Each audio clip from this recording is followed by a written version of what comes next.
Nous sommes entrés dans le XXIe siècle par une porte de feu et de sang, disait Kofi Annan, alors secrétaire général de l'ONU, au lendemain des attentats du World Trade Center en 2001. Et cette année 2020 semble bien confirmer cette analyse. Sans des assassinats, qu'ils soient terroristes ou d'État, feu qui ravage l'Australie après avoir dévasté Notre-Dame de Paris, et ce monde qui, décidément, n'en finit pas de partir en vrille. Et comme je le constatais déjà l'an passé, alors que nous étions en pleine tourmente dans la violence des manifestations gilets jaunes, grande alors, en ce début d'année, est de se dire, oui, que décidément tout fout le camp, que cette année nouvelle n'est pas si nouvelle que cela, commençant ainsi dans la violence et le chaos. Au risque du désespoir, et en oubliant du même coup qu'il en va ainsi depuis que le monde est monde, en vérité. Relisons donc Ésaïe. Voici qu'en effet les ténèbres recouvrent la terre, un brouillard les cités. Ainsi déjà, il en était. Et les psaumes, les prophètes de l'Ancien Testament ne cessent de dénoncer un monde en proie à la folie des hommes, quand ce n'est pas celle des éléments. Oui, décidément, en fait, rien de nouveau, sous le soleil. Mais d'où vient cette terrible impression que tout est si catastrophique aujourd'hui? Est-ce notre propension à l'oubli du passé, fût-il le plus récent, oubli d'un XXe siècle qui fut celui de la haine, des massacres de masse, des barbelés, de la déportation? Est-ce les moyens de communication contemporains qui nous rendent spectateurs en direct de toutes les horreurs simultanément, nous plongeant ainsi dans un bain de souffrance continue qui prend toute la place de notre regard et nous occulte ainsi le reste, tout le reste? Est-ce la question de l'urgence climatique qui, comme en arrière-fond, vient imprimer son rythme malgré nous, alors même que nous sommes peu enclins à véritablement en prendre la mesure? Est-ce que nous sommes devenus plus sensibles aux enjeux, alors même que nos moyens d'action concrets nous semblent confisqués ou dérisoires? Est-ce le fameux pensée globale qui nous assomme et nous rend comme impuissants devant les défis qui sont les nôtres? Alors sûrement un peu de tout cela ensemble. Mais le problème, c'est surtout cette perte de l'idée même de futur qui est la nôtre. Comme si l'homme postmoderne, l'homme hypermoderne, comme l'appelle Michel Benassayag, avait perdu l'idée même d'un avenir possible. C'est en fait notre rapport au temps qui, semble-t-il, a radicalement changé. En effet, les utopies les unes après les autres se sont effondrées. La perte de l'idée de futur a instauré une sorte d'immédiateté qui vide le présent même de sa substance. Le présent est aujourd'hui comme escamoté par un immédiat, l'instant unidimensionnel. Et nous ne savons plus regarder à demain. Et nous ne pouvons plus entendre la promesse d'Ésaïe « Mets-toi debout, lumière. Sur toi le Seigneur va se lever et sa gloire sur toi est en vue. » Nous ne pouvons plus, nous ne savons plus, aveuglés par la tyrannie de l'immédiateté des apparences et des fausses évidences. Aveuglés que nous sommes de trop d'images incessantes. Et nous ne savons plus apporter la myrrhe, l'encens et l'or. Car revenons à notre évangile de ce dimanche de l'Épiphanie. En fait, que se passe-t-il? Encore et toujours, la mort à l'horizon. D'un côté, Hérode, la puissance, la violence, la haine, celle d'hier donc comme celle d'aujourd'hui et de tous les temps, la mort des nouveau-nés qu'il déclenchera quelques versets plus loin, le texte que nous avons médité dimanche dernier par une curieuse mise en place de nos péricopes. De l'autre, un nouveau-né, dans sa fragilité, sa vulnérabilité, et déjà la fuite en Égypte qui se profile. Et puis nous connaissons bien la fin de l'histoire, en tout cas dans un premier temps, la croix du Golgotha. Et au milieu de tout ça, il y a les mages, et puis la myrrhe, l'encens et l'or. Qui sont-ils vraiment, nos mages? Ils n'apparaissent, et le mot n'apparaît d'ailleurs qu'ici dans les évangiles. Ils ne sont pas rois, notons-le. C'est la fin du VIe siècle qui l'ajoutera d'une certaine façon par contagion, notamment avec notre texte d'Ésaïe, et surtout avec le psaume que nous avons lu au moment de l'introïte. Les rois, les voilà, les rois de Tarsis et des îles apporteront des présents, les rois de Saba et de Séba feront leur offrande, tous les rois se prosterneront devant lui, tous les pays le serviront, donc nos mages sont rois. Mais en vérité, qui sont-ils? Astrologues, médecins, savants, mathématiciens, un peu magiciens aussi sûrement. Je le dis aux catéchumènes, une sorte de mélange de Merlin l'Enchanteur, d'Hubert Reeves, d'Albert Jacquard, de Gandalf et du professeur Tournesol. En fait, on ne sait pas. On a pensé qu'ils étaient peut-être des astrologues babyloniens, puisque Matthieu nous précise qu'ils viennent d'Orient. Mais ce qui importe, c'est que ce sont des païens. Ce qui importe, ce que Matthieu veut souligner, c'est que ce sont des païens. Ce ne sont pas de bons juifs pieux. Ainsi, au commencement de son évangile, Matthieu nous présente l'enfant de Bethléem reconnu seulement par des païens. En effet, pas même de bergers, là, bons juifs, ni de cœur céleste pour adorer l'enfant Jésus chez Matthieu, pas du tout. Seulement des étrangers, des non-juifs. Ainsi Matthieu, et cela dès les premiers versets de son récit, inscrit notre foi naissante dans l'universel, dans l'ouverture à l'universalité.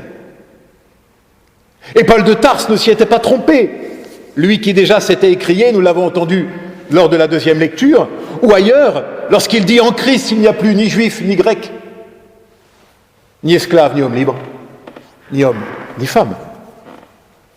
Oui, Matthieu inscrit en fait son évangile en tension entre, d'un côté, l'héritage juif, qui n'est pas nié, avec la généalogie, qui commence par Abraham, et qui précède notre récit, cette longue généalogie. D'un côté, l'héritage juif, de l'autre, l'universalité, avec les mages. Car les mages, encore une fois, sont d'importance chez Matthieu. Leur marche, leur quête, leur adoration, leur offrande sont pris entre l'étoile et la voix de l'ange. Car chez Matthieu, l'ange, l'Annonciation, l'ange de l'Annonciation, l'ange qui parle à Joseph, parlera aussi aux mages, afin de les avertir de ne pas retourner chez Hérode. Importance cruciale des mages. Bernard de Clairvaux l'a très bien compris, lui qui s'écrit dans un de ses sermons pour l'Épiphanie justement, je le cite. La citation est un peu longue, mais elle est belle, je trouve. Que faites-vous, ô mages? Que faites-vous? Vous adorez un enfant à la mamelle dans une ville étable et caché sous de viles langes? Est-ce que vous voyez Dieu en lui? Si c'était un Dieu, ne serait-il point dans son temple? Mais le Seigneur, c'est dans les cieux qu'il habite, et vous, vous venez le chercher dans une étable, au sein d'une mer. Que faites-vous encore une fois? Et pourquoi lui offrez-vous de l'or? Est-il donc roi aussi? Mais où est sa cour royale? Où est son trône? Où est la foule de ses courtisans? Faut-il prendre une étable pour la cour d'un roi? Une crèche pour son trône? Joseph et Marie pour tout courtisan? Comment des hommes aussi sages ont-ils pu perdre le sens au point d'adresser leur adoration à un tout petit enfant, que son âge et sa pauvreté contribuent à rendre méprisable? Ils ont perdu le sens, c'est vrai, mais c'est pour le retrouver. Et le Saint-Esprit leur a appris avant tout autre ce que l'apôtre n'a annoncé que plus tard, c'est que si quelqu'un parmi vous veut être sage, qu'il devienne insensé, et alors il deviendra sage. N'y avait-il pas lieu de craindre, mes frères, poursuit Bernard, que ces hommes ne se scandalisent et ne se crussent mystifiés en voyant tant de choses indignes d'un Dieu et d'un roi? De la capitale d'un royaume où ils présumaient qu'ils devaient chercher un roi, ils sont envoyés à Bethléem, dans une misérable petite bourgade. Ils entrent dans une étable et y trouvent un enfant enveloppé de langes. Cette étable ne les choque point. Ces langes ne les offusquent point. Et cet enfant à la mamelle ne les scandalise point. Ils se prosternent. Ils le saluent comme un roi et l'adorent comme un Dieu. Sans douter que c'est celui qui les a conduits là, qui les a instruits en même temps. Sans douter que celui qui les a avertis extérieurement par une étoile les a aussi intérieurement éclairés. Fin de citation. Et il me semble que Bernard, ici, met le doigt sur quelque chose d'essentiel. Savoir reconnaître ce qui est par-delà la tyrannie des apparences et des évidences. Et quelle plus belle mission pour nous, pour chacun d'entre nous, pour cette année 2020. Oui, soyons les mages. Soyons comme les mages de ceux qui savent voir et reconnaître la vie dans la confiance et l'espérance. Fut-elle enfouie sous de viles langes, comme dit Bernard. Oui, soyons de ces fous. Mais n'est-ce point les fous qui changent le monde? Oui, soyons de ceux qui osent, à l'image des mages, prendre un autre chemin. Car l'avez-vous remarqué? Notre texte d'évangile se termine par ces petits mots « et ils s'en retournèrent par un autre chemin ». Alors oui, mon frère, ma sœur, nous prendrons cette année encore un autre chemin, autre que celui du désespoir, de la désillusion et de la résignation. Oui, cette année encore, nous enracinerons notre vie ailleurs, dans la seule puissance de l'enfant de la crèche. Oui, cette année encore, nous accrocherons notre vie à la seule vue d'une étoile et sur elle, nous parirons notre route. Oui, cette année encore, nous apporterons la myrrhe, l'encens et l'or.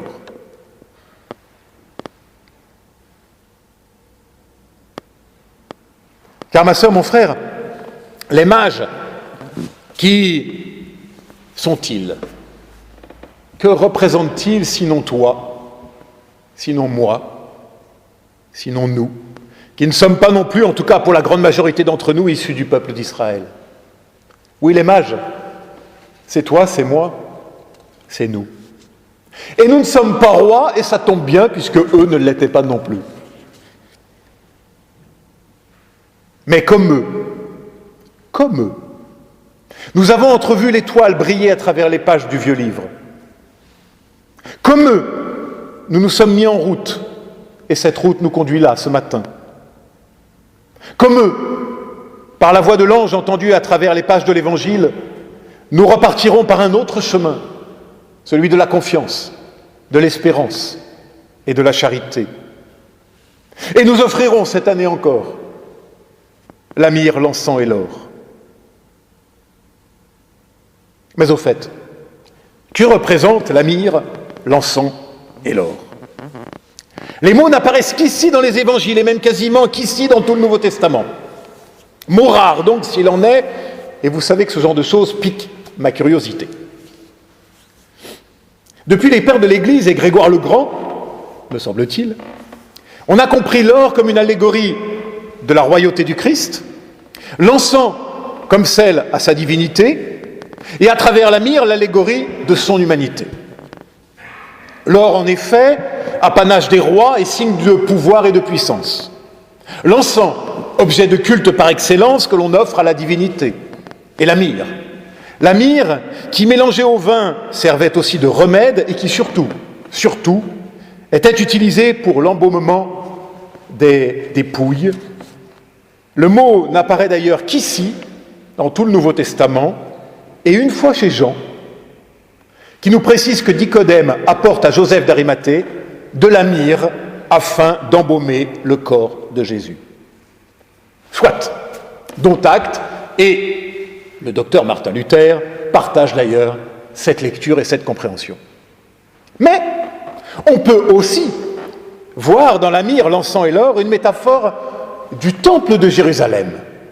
En effet, en Exode 30, Moïse donne les indications pour construire l'arche d'alliance et ce qui sera le temple, lieu de la présence de Dieu au milieu de son peuple. Et là, en quelques versets, apparaissent l'or qui recouvre le tabernacle, l'encens pour l'autel des encens et la myrrhe pour consacrer tout cela. Alors je me demande si la myrrhe, l'encens et l'or de nos mages étaient là pour nous indiquer que désormais, le temple, le lieu de la présence divine, est bien là, dans cet enfant nouveau-né. Comme l'avait bien compris Bernard de Clairvaux, le lieu de la présence de Dieu dans le monde, là, sous les villes langes. Et par-delà, si cela signifiait que désormais chaque naissance devenait temple, lieu de la présence de Dieu au monde. Et davantage encore, n'est-ce pas nous qui devenons à notre tour, par le baptême et dans la foi, temple de Dieu, temple du Saint-Esprit, porteur de Dieu, comme le dit Paul. Mais nous pouvons oser peut-être encore une autre interprétation. Charles Drelincourt, pasteur de l'église de Charenton pendant la première moitié du XVIIe siècle et grand prédicateur, nous ouvre à une autre lecture possible. Je le cite, cette citation sera courte. « Mais Seigneur, que je ne me présente pas devant toi les mains vides, qu'à l'exemple de tes mages, je t'apporte de mon or et de mon encens, que je te présente une fois de plus, précieuse, plus que l'or, que je te présente des prières et des louanges, plus suaves que l'encens, et un cœur plus incorruptible que la myrrhe. » Fin de citation. Et si là était, pour cette année nouvelle, notre ultime vocation, être des mages, je l'ai dit, de ceux qui savent voir et reconnaître par-delà la tyrannie des apparences et des évidences. Être de ceux qui osent prendre un autre chemin, celui de la confiance et de l'espérance. Être de ceux, enfin, qui n'ont pour seule arme qu'un peu d'or, d'encens et de myrrhe. C'est-à-dire l'or de notre foi, l'encens de notre prière et la myrrhe de notre humaine condition. Oui, le don comme seule réponse au malheur. Oui, la prière, la foi et notre fragilité humaine comme seule offrande possible à la vie et au monde. Oui, ma sœur, mon frère, et si demain le feu ravage encore ce monde, Et si demain le sang encore est répandu, alors nous, sans nous lasser jamais, nous continuerons à lui apporter l'or, l'encens et la myrrhe. La seule réponse que nous ayons, c'est-à-dire notre foi par la seule force de notre prière dans la fragilité de notre humaine condition. Et soyons-en sûrs, avec cela, l'enfant de Bethléem pourra faire toutes choses nouvelles. Amen.